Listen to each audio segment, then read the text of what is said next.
The morning of my father's retirement party, I stood in front of the mirror in the guest bathroom of the Langham Chicago and thought, this is exactly how it's supposed to feel. My dress was the deep navy my mother had pointed to in a magazine 3 months ago, laughing, saying, that's for someone else's life. I bought it the next day. My hair was done.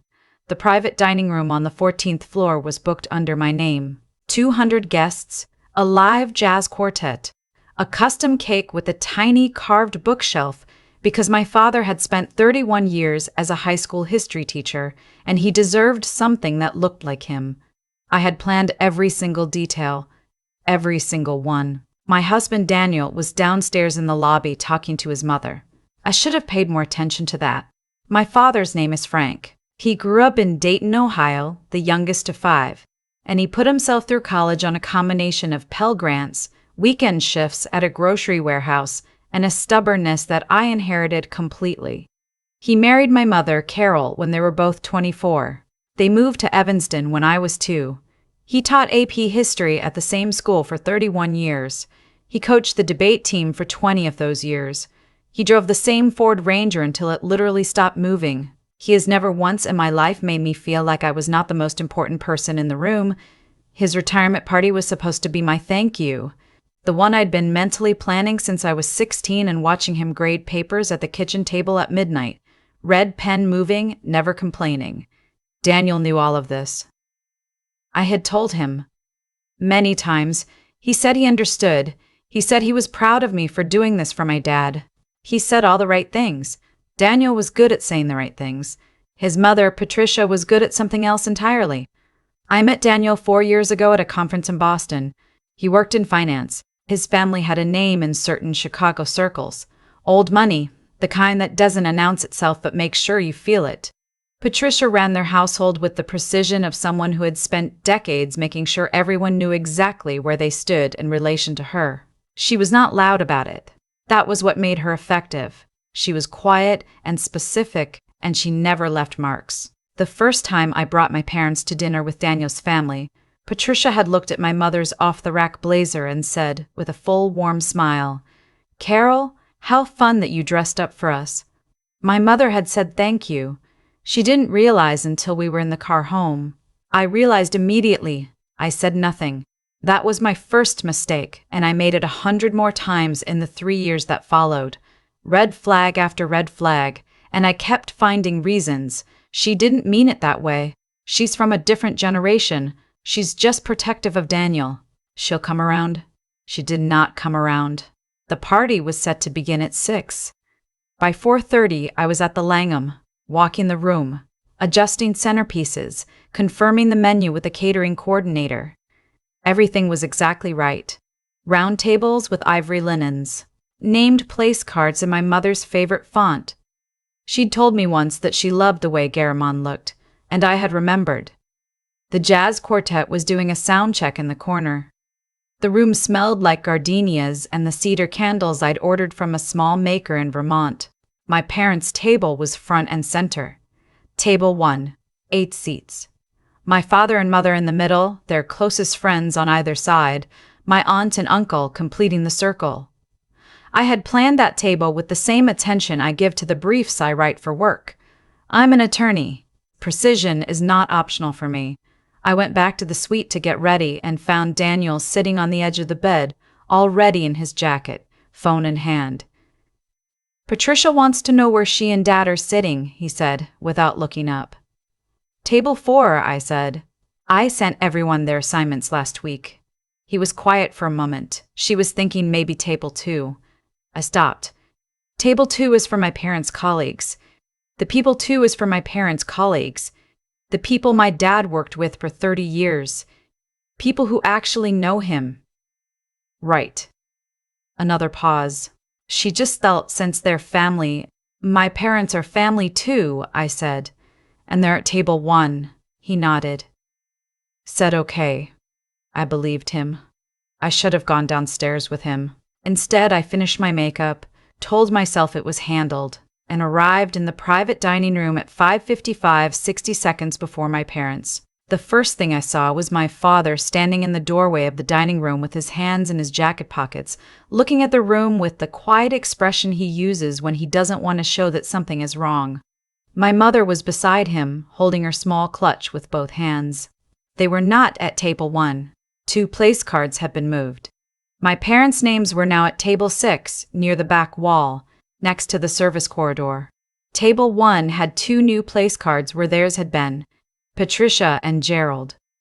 I stood very still for approximately 4 seconds.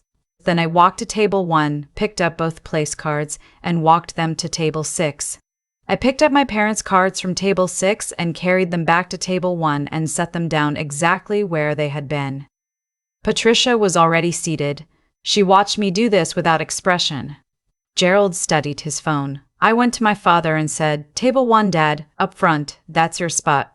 He looked at me, then at the table, then back at me, and he nodded once and put his hand briefly on my shoulder. My mother said, quietly, "I didn't want to make a fuss." "You don't have to," I said quietly. I didn't want to make a fuss. "I will." Daniel found me near the bar 10 minutes later. "My mother is upset," he said. "I know," I said. "She feels singled out." I looked at him. "Daniel."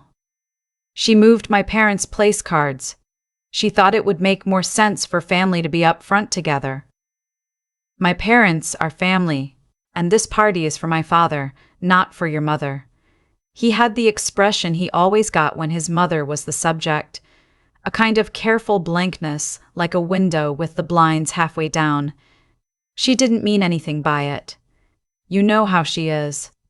And there it was. "You know how she is." And there it was. "You know how she is." The sentence I had heard for 3 years. The sentence that meant, "This is the cost of being with me." Absorb it. "I do know how she is," I said. "That's exactly the problem." I walked away from him. I had a party to host. For the next hour, I was present in the way that required total concentration. I greeted guests. I made introductions. I sat with my father's oldest friend from the history department who had driven 4 hours from Cincinnati. I laughed at the right moments. I refilled my mother's water glass. I watched my father receive 31 years of gratitude from people who meant it, and it was everything I had imagined. But underneath all of it, something had shifted. Like a foundation crack you can't see but can feel when you walk over it. During dinner, I overheard Patricia from 2 tables away. "The Langham is well designed, but it is not soundproof," sang to Gerald, in the voice she reserved for things she wanted overheard. "It's a very sweet little party. Very personal." A pause. "Carol's dress is interesting." Gerald murmured something. "Well," Patricia said, "it's her taste." I set down my fork. Across the table, my mother was laughing at something my aunt had just said. She hadn't heard, or she'd heard and was choosing not to hear. My mother had spent 3 years choosing not to hear. My father was looking at me. He knew me too well. "You okay?" he asked quietly. "I'm fine," I said. "I'm really glad you're here." He studied my face for a moment. "Grace," he said, "that's my name. Whatever it is, it can wait until after dessert." He was trying to protect me from having to do something. Even at his own retirement party, he was trying to protect me. That was the moment I made my decision. The speeches were scheduled for 8:15. I had written remarks, 2 pages printed in my clutch. I practiced them 6 times in the suite bathroom that morning, getting the pauses right. I stood up when the coordinator nodded at me. The room quieted. The jazz quartet set down their instruments. My father looked up from his coffee with an expression that was already grateful, already a little overwhelmed, already him. I looked at my notes. Then I folded them and set them on the table. "My father taught history for 31 years, I said. "And the thing about history, the thing he always told his students, is that it is not just dates and names. It's about what people chose to do when the moment asked something of them." My voice was steady.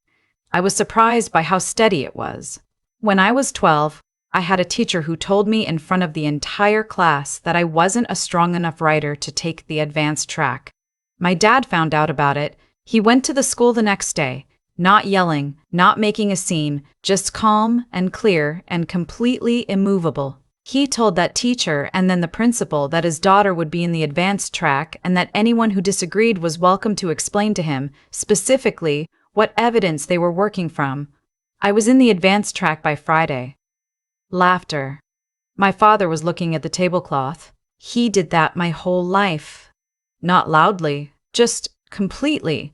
When I needed someone to stand up for me, he stood up. Every single time. I paused. I looked at my mother. She was pressing her fingers to her mouth. Tonight, I said, I want him to know that I learned from him, and that everything I am is because two people at table 1 decided, 31 years ago, that their daughter was worth standing up for. Every day. No exceptions. I raised my glass. To my father, Frank. 31 years. Table 1, always. The room raised their glasses. Someone in the back started clapping before they should have, and no one minded. My father stood up, which he hadn't been planning to, and hugged me, and said something into my hair that I didn't entirely catch but understood completely. When I stepped back, I looked at table 4. Patricia's face was perfectly composed, but her glass was still on the table. Daniel found me in a hallway outside the dining room 20 minutes later, when I'd stepped out to get a moment of air. That was a great speech, he said. Thank you. The table 1 thing. He paused. Was that directed at my mother? I thought about giving him the answer that would make the rest of the evening easier. I had a long history of giving him that answer. Daniel, I said, your mother moved my parents' place cards at my father's retirement party. She made a comment about my mother's dress loud enough to carry. She has done something like this, in some form, at every family event for 3 years. I kept my voice even. And every time you tell me you know how she is, but you never tell her how she is, but you never tell her how she is. He opened his mouth. I'm not angry right now, I said. I'm tired. There's a difference. I want to go back in there and finish celebrating my dad. But after tonight, we need to have a real conversation. Not a she didn't mean it conversation, a real one. He was quiet for a moment. Okay, he said finally. Okay, I said. I went back inside. He followed. We sat through dessert. My father gave a short speech that made everyone cry, including 2 of his former football players who were now in their 40s and had driven in from Milwaukee.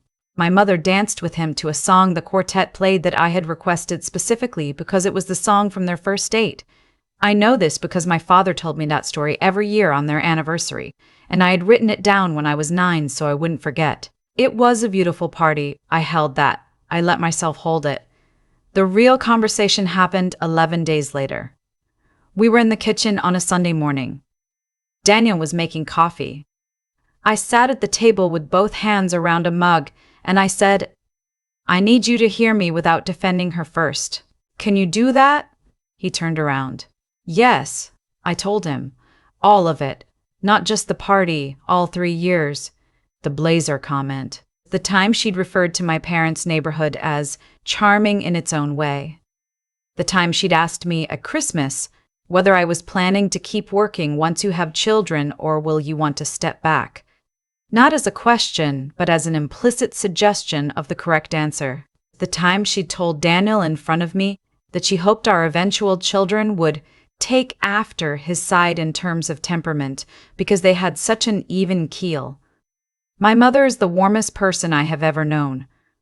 There is nothing wrong with her temperament. I told him all of it in order, the way I present arguments at work, calmly. Specifically, no yelling. When I finished, Daniel was quiet for a long time. I knew some of it, he said. I know you did. I didn't realize. He stopped, started again. I didn't realize how much I was asking you to absorb. 3 years, I said. I absorbed it because I thought it would change. Or that it didn't matter enough, or that I was being too sensitive. I've spent 3 years giving myself reasons not to say something. I looked at him. but when she moved my parents to the back of the room at my father's party, I realized I'd been waiting for her to do something obvious enough that I couldn't explain it away. And that's not how it was ever going to happen, because she's too good at making things look like nothing. He rubbed the side of his face. What do you want me to do? I want you to talk to her. Not to make peace, not to smooth it over. I want you to tell her that the way she treats my parents and the way she speaks about my family is not acceptable to you. Not to me. To you. I paused. Because if it's only not acceptable to me, it stays my problem. If it's not acceptable to you, it becomes a boundary. He was quiet again. I waited, and if she doesn't take it well, then we'll know something important, I said. He looked at me for a long moment. He was weighing something, I could see it. All those years of learning to manage around her versus what I was asking for, which was to stop. Okay, he said. I'll talk to her. This week, I said. This week, he agreed. He called her on a Wednesday evening. I was not in the room. That was deliberate. This had to be his conversation, not mine witnessed by him. He talked to her for 40 minutes. I heard his voice from down the hall, mostly measured, once raised slightly, then measured again. He came out looking like someone who had completed a very difficult workout. How did it go? I asked. She cried, he said. She said she didn't realize. She said she thought she was being supportive and that you'd always seemed fine. He sat down on the couch.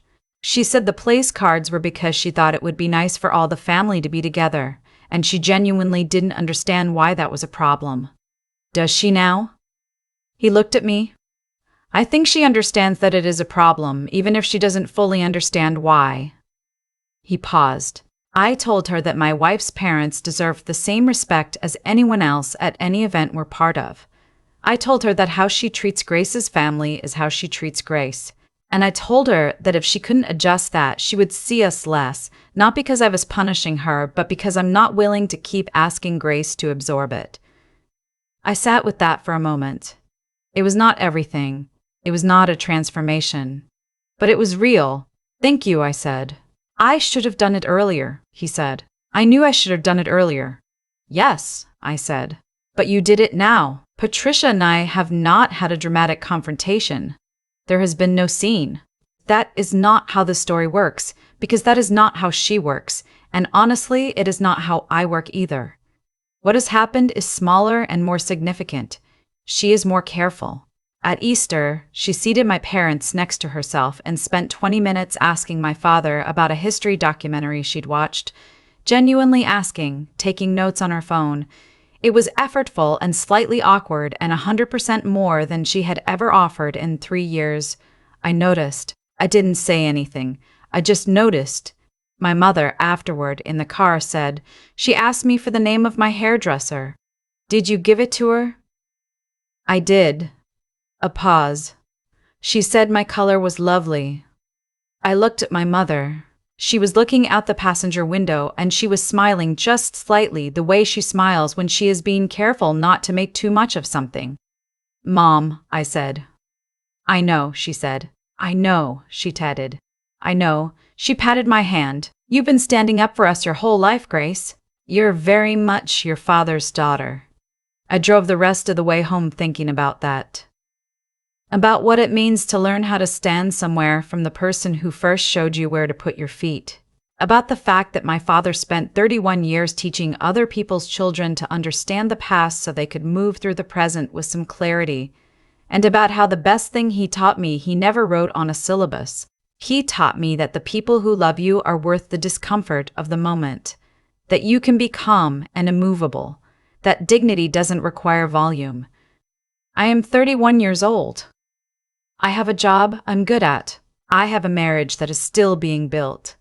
Imperfectly, honestly, in the way that real things are built. I have a father who is retired now and calls me every Sunday morning to talk about whatever he's reading, and I pick up every single time. And I have a mother who finally got to sit at table 1. That's not a small thing. That's everything.